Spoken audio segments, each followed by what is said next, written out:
Hello guys, good morning. Welcome to the channel Automation Testing 1.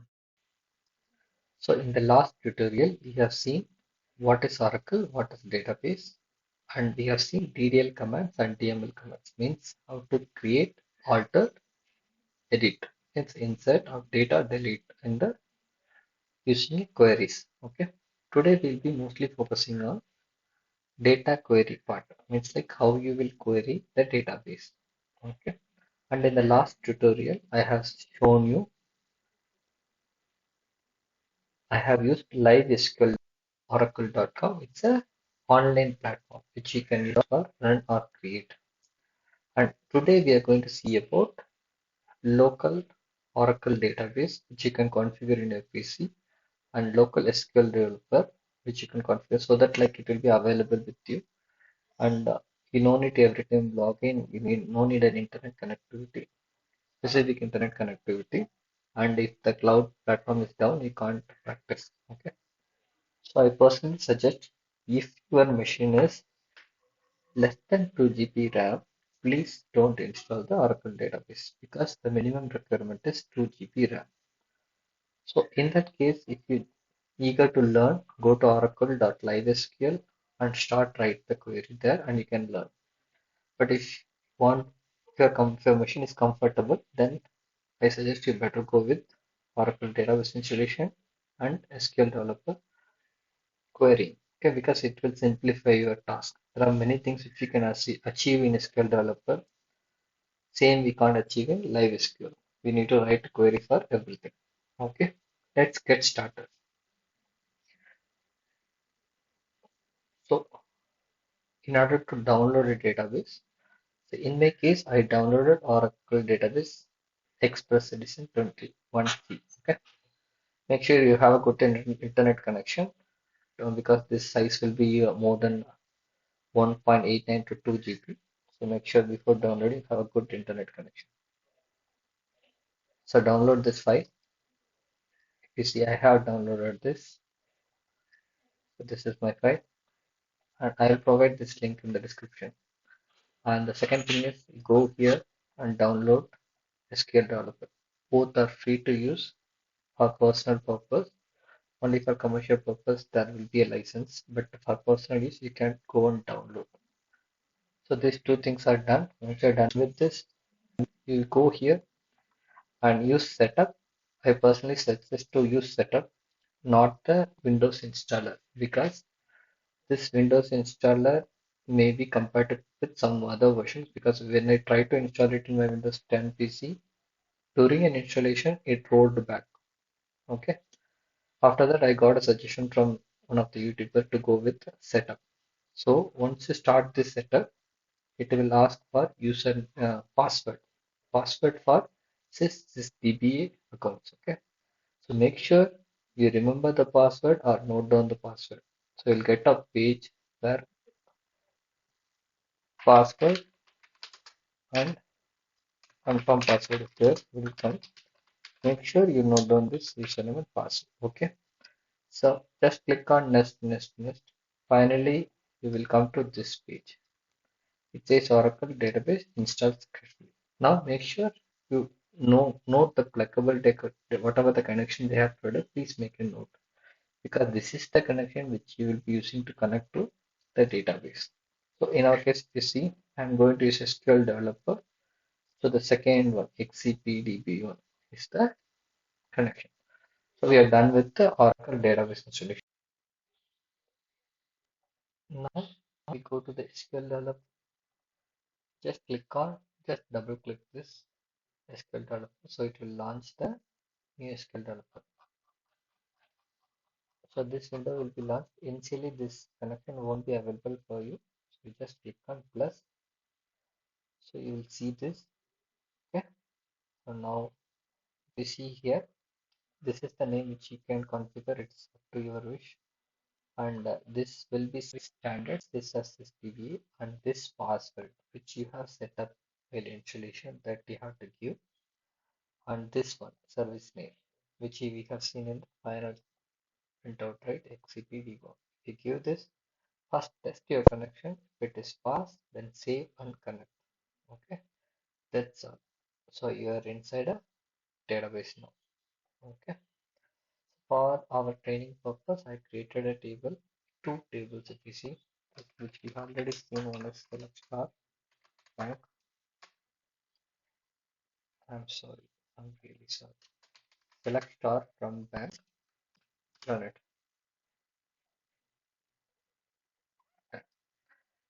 Okay. Now comes the filters. So now I want to filter only few records. For example, in my case, if you see like, let's see,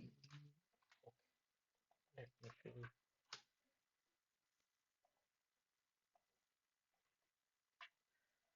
Okay. So now, for example, in our case, let's create a new filter. Okay. So good.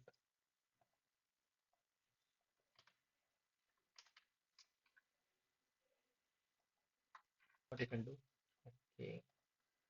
In this case, for example, I want only these two guys, account ID. Okay.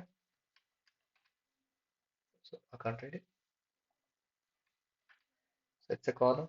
So you have to mention it in commas. Okay. So these two records we retrieve. Okay. Now I will show you how to retrieve strings. Example, customer type, insurance. Okay. Sorry. Customer type, insurance, you need to retrieve. Be clear. See, equal to, if I just copy and paste and run, it will throw an error. Because when you queue like this, it's considered that as a column. So you should put inside a single quotes. Okay. Keep in mind, you have to keep it inside a single quote for strings. Okay. Just run this. Here you go. You got all the records, which is insurance. Hope people understood where condition we have seen in, and also we have seen how to put string. Okay. Now let me see. I will show you one more thing. Not in. Not in means it will bring all the records of customer. So this query will bring the customer type not in, means like not satisfying this condition. And previously we have seen in, means like it satisfies the condition. Now this distinct will bring all the unique records from the row.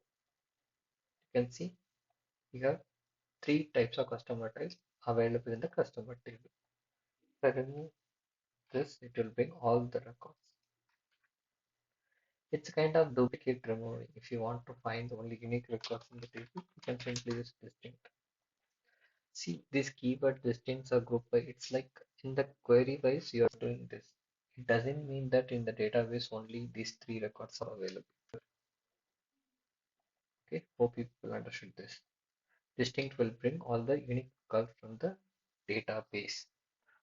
Next, we will see order by. Order by. From the word itself, it orders based on, for example, you want to see only the, let me give you database. You want to see the recently opened customer on top. What you do? BEST means it sorts in descending order. Sorry, the younger Grace who is having account with us. So now you see it sorted in descending manner. If I just remove it, it default. The default sort is on ascending. It sorted in ascending manner. And if you give, let me show customer type. You can use multiple charts also. The first one takes precedent and the second one takes second precedent. So first customer type, then date of birth, like this. So whatever specified first will take precedence and the second one takes second precedence. Okay. So like this you can put all the columns whatever you want. Okay. Now let's see. one more thing.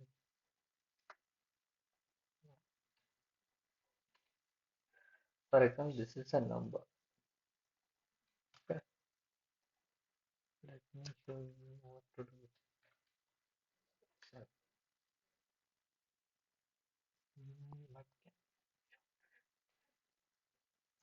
select account ID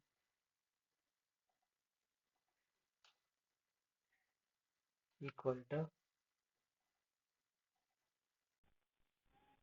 So let's understand what is typecasting in SQL syntax. Okay. In the regular typecasting, we'll convert a float into an int into a long. So based on scenarios, we convert in a regular programmatical way. The same can be achieved in SQL. Where it comes into picture, let's see you have a two database.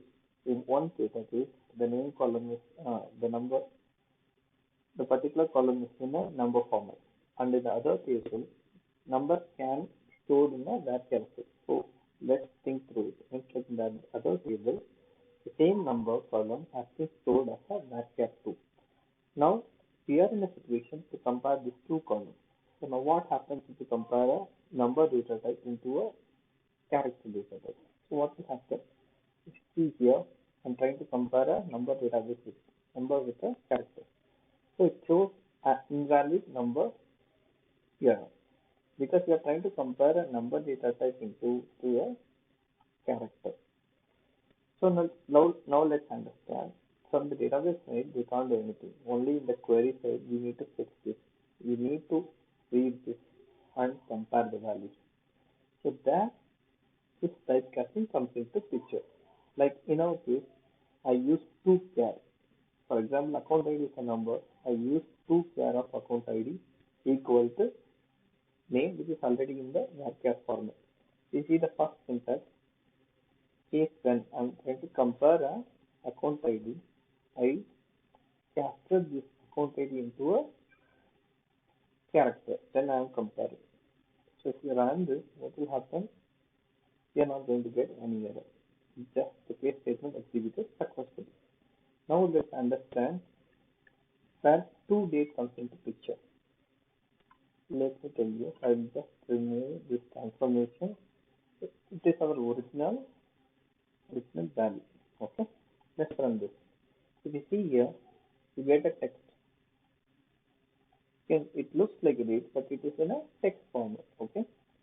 Now, if I apply two date of the same value, it will change this into a date data type. I can show you. If you can, you can see it has been converted into a date data type. But one of the things you have to keep in mind, if you want to translate into date, but if you are feeding something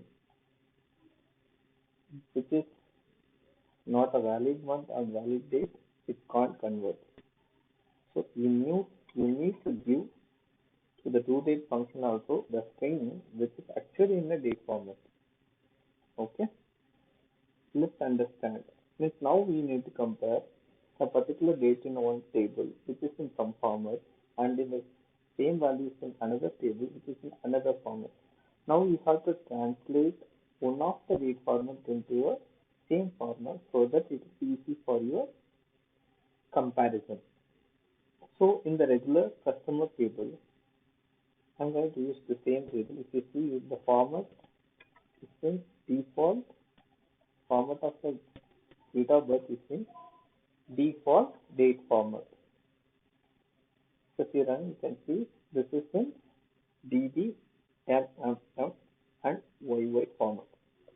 Now in the other database thing, it's in DB hyphen MM hyphen YYYY and it has hours and minutes as well. So now what should we do? So that is there two care comes into picture. The two care of I just either the column name and I specified the format. You need to make sure you are specifying the standard NLS date format, otherwise this query is going to fail. Okay, I can show you that as well. If you run this, what's going to happen? You can see this has been converted into a particular format. Let me try something like this.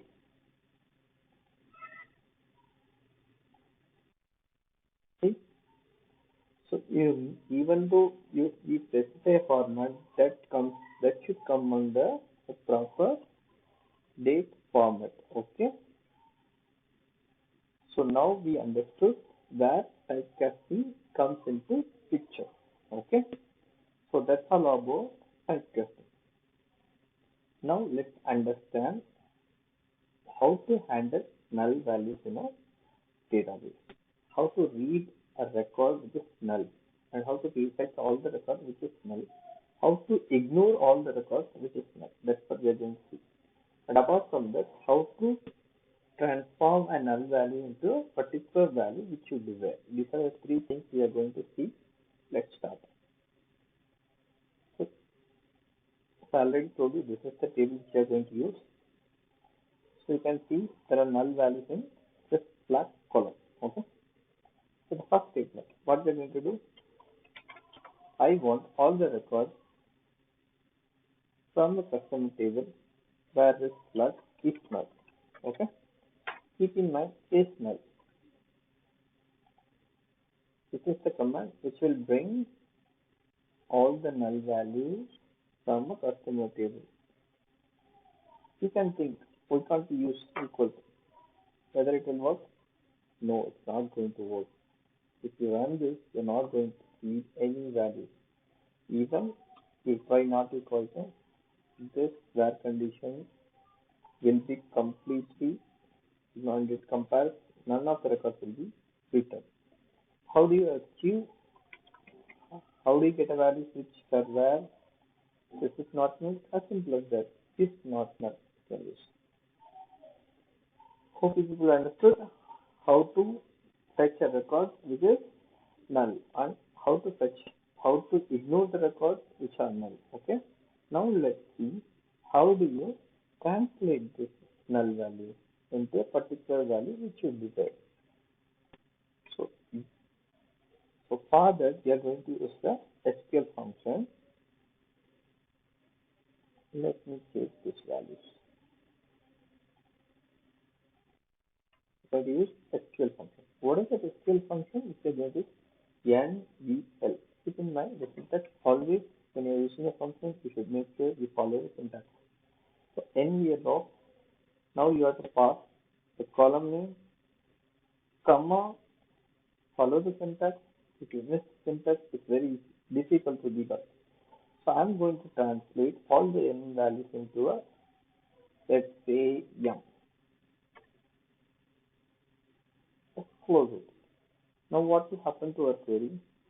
It will translate all the null values into a flat code yum. Let's run it. If you see, all the null has been translated to yum. Hope you people understood the usage of NVL. It's not just in the select query. I can apply even this in the that condition. Because we already seen null is not going to work with equal to, but this works. Let me translate. If you run through this, it acts as a, it touches all the records which is null. And in the same case, if you apply not equal to, what happens? It touches all the records which is not equal to. Again, in not equal to, you can apply either the one which I previously used, and also you can use this one. Sounds good? So in this topic, what we have covered, how to use null values in where condition, how to ignore the record which is null, and the third one is we have seen how to handle, how to convert or transform a particular null value into the value which you are expecting. Okay. Keep in mind, if it's a number column, always try to specify a number value. So that should, otherwise it's going to return an error. Okay. So now we covered NVL and how to handle null. Let's move on to aggregate function. Aggregate function, which we have already, I have already shown you. I'm going to explain you about the aggregate function. So what is aggregate function? what are the aggregate functions available in SQL, Oracle, okay? And what we are going to use often. So the first one, important one is count. So count is the aggregate function which we use often in all our tables just to run and check how many records are available in the table. Okay. So what do we use? We use average in order to find the average value of average balance of a bank or average balance of a particular group of customers who has more than 5 accounts, and sum. It will give you sum of all the values which is available, max, which gives the maximum value in the database for a particular column, min, which gives you minimum value in the particular database. So max and min, how works? If it is the X column, it works with ascending and descending. If it's the number column, it works with the greatest and lowest. Okay. So let's see step by step so that people can understand. So the first one is I have shown you count star from customers. This can be checked by running a query as well in SQL Developer. Just right click, click on count rows. It does the same work which we are expecting using a count star. Now let's understand how to use multiple functions. Okay. In this case, if you see, let me put count of name. Okay. So it will bring. If you see in my table, I do have a duplicate column, duplicate name, just one name. So count of star matches with the count of name. Okay. Now we have 19 records. Let's include this. Let's put this thing of name. Now I am expecting only 18 records because we have one duplicate. Now let's understand how do I pick that guy who is having a. I want the name of the guy who is duplicated. Now up to now I don't have any group by function because I didn't added any additional column into my select class. Now if I don't have group by, what will happen? Learn it will throw an error because we are using a column to group but not part of a group by class. Okay? If I run this, it will bring all the names. And since I use this thing, you can see distinct of name. So it didn't got me the duplicate. If you just remove it and run this again, you can see there are two records for this. Okay. Now I want to filter out only the guy which is duplicate. So what should I do? Shall I use var? Do you think var will work? Let's run and check. Count of greater than 1.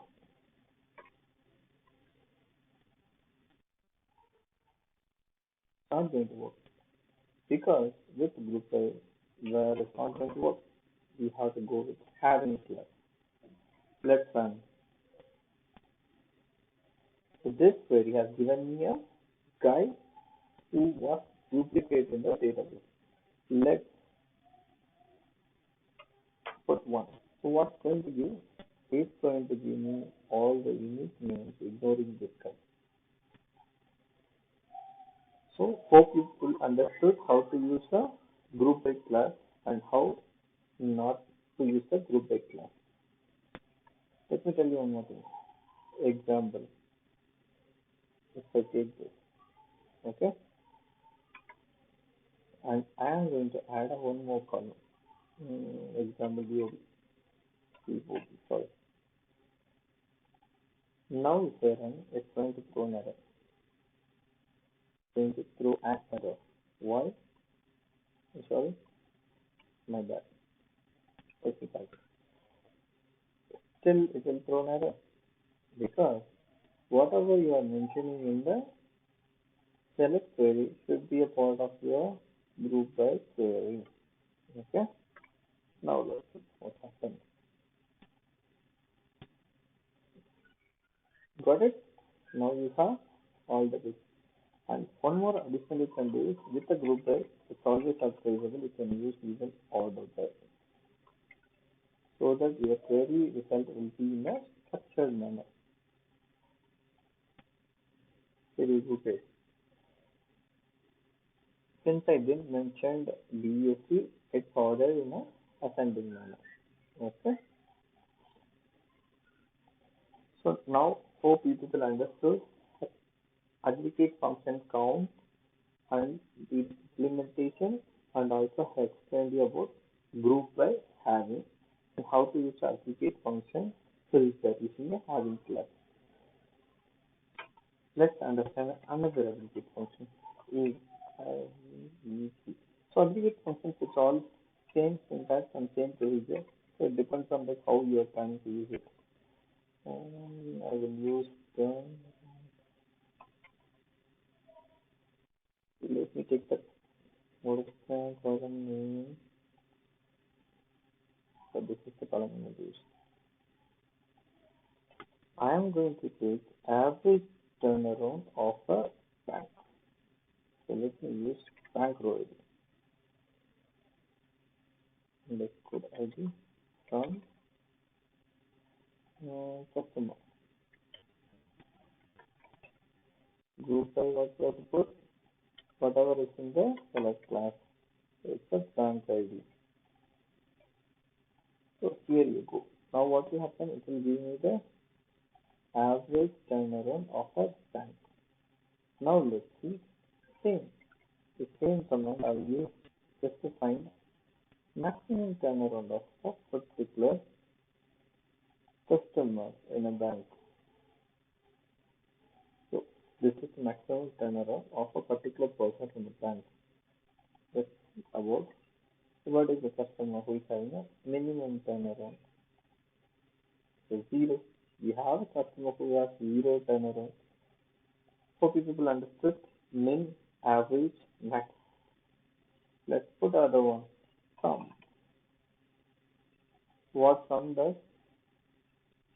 Let's see what's going to happen. It added all the values in the annual summary and gave for the particular bank. Now, you want to get all the details of a customer who is having a maximum turnover. So how do you achieve it? So the first statement is you want all the values of that customer. So as simple as that, select out from customer. Where you want maximum turnaround rate values, right? So where annual turnaround equal to or in, both you can use. I always prefer in. If there is more than one with the same turnaround value, then your select statement is going to fail. So it's better to put in. Max of annual turnaround from customer table. That's it. So what it does, this is again is having an annual turnaround maximum. Okay. Now the tricky part is now let's someone is coming and asking you, okay, the first day anyway I know. I want the second person who is having I want all the details of the second person who is having a maximum annual turnover. So how do I achieve it? I achieve this one using a subquery. I can achieve that also using a subquery. How? Let's see. Here we go. The annual turnaround less than.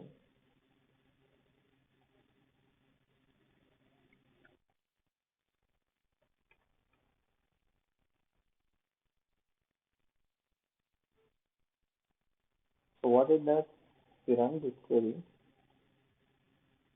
Sorry, something is wrong. Less than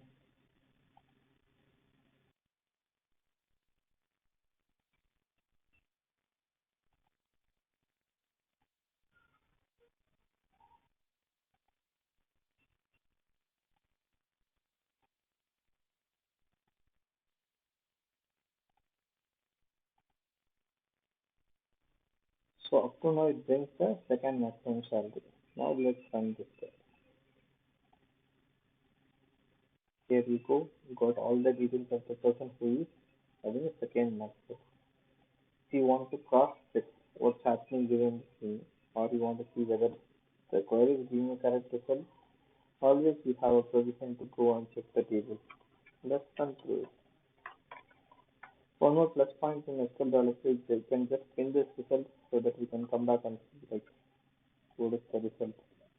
Expected is equal to actual. Okay, let's run this. So now we just short it. So this is the graph. Now let's see the previous result. Both of them. So our query has accurately picked the second max turnaround rate. This can be applied even for the salary table. If you want to check the second max salary of any table, you can use this subquery. Okay, there are multiple approaches. The same can be achieved. I just showed one of the approaches which can be achieved using an aggregate function and subquery. We will learn more about joins in the upcoming tutorial. Now let's focus only on the aggregate function level. Okay, that's all about aggregate function. Okay, now let's see about case statement. Case statement, how to use case statement, and how to use a decode function which is directly proportional to a almost equal to a case statement. Okay, I already have an example. Let's take this example.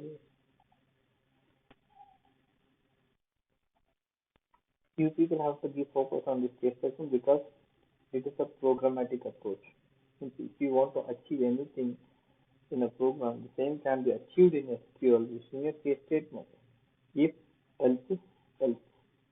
This is the syntax for a programmatic language. Here, case, when, and else. As simple as that. So you want to create a column, user design column in an SQL. So either you can use the case statement, you can use the NVL, or you can use even aggregate function. Also, we can use decode function. That we are going to see now. Okay. First, let's go through the case statement. I think already I have explained the case statement initially.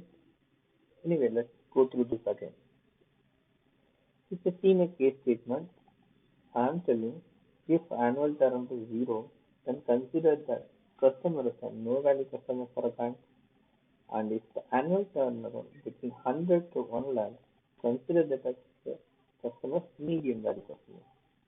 And the guy who is greater than a lakh, then obviously will be considered as a high value customer. And who lies between 0 and 100, it to decide what to do with this customer value. Okay, this is what this is going to do. And customer value is an alias for this column. So if I run this, you can see, there you go guys. See clearly what happened. So whatever between 100 to 10, 1 lakh has considered as a medium value customer, who is above 1 lakh is considered as high value customer, and 0, 50, all are considered as none because you have to decide what to do with this customer. Okay, let's how do you achieve similar scenario using a decode flag. Here is some syntax for decode flag. First you have to mention the column name. And the first one is case when, means if the risk flag is capital Y, then you have to print high risk customer. And second one, if the risk flag is N, you have to print it as medium risk. And the else part is if both conditions fail, just put as the low risk. Okay, let's run through this. Here you go. You can see, right? So Y is considered high risk customer and N is translated to medium risk and the remaining all comes under low risk. So decode function syntax is easy approach when compared to case statement. So better you try to apply a decode function instead of case statement. Now my personal advice is with all the functions you can use in case select statement also the where statement. It always advisable not to use much in the where statement because it will decrease the performance of your query. Keep in mind, so that's all for today. Stay tuned. Today I have shown you people how to install Oracle SQL Developer and also all these functions. These functions will definitely can be used in Oracle Live SQL as well. You can run your SQL there. And my personal advice, you have to write a query by yourself and run, then you will get experience. For all these queries, create your own table and try to write your query by own. Then it will be easy for us to learn in SQL, and there are lot of places you can apply this SQL. We no need to write a PL/SQL stored procedure. 60% of things can be achieved through an SQL. That's what percent I see. So give more attention to write an SQL. In the upcoming tutorial, I'm going to show you people a different types of joins. And also we will see partition. Partition by rank, then span, row number. There are many things which you can achieve. That is will be considered as an advanced SQL. Even in this case, case, C code, all these things are advanced features. Still, it's easy to apply. That's why I explained all these things. Hope you enjoyed this tutorial. Thanks for watching.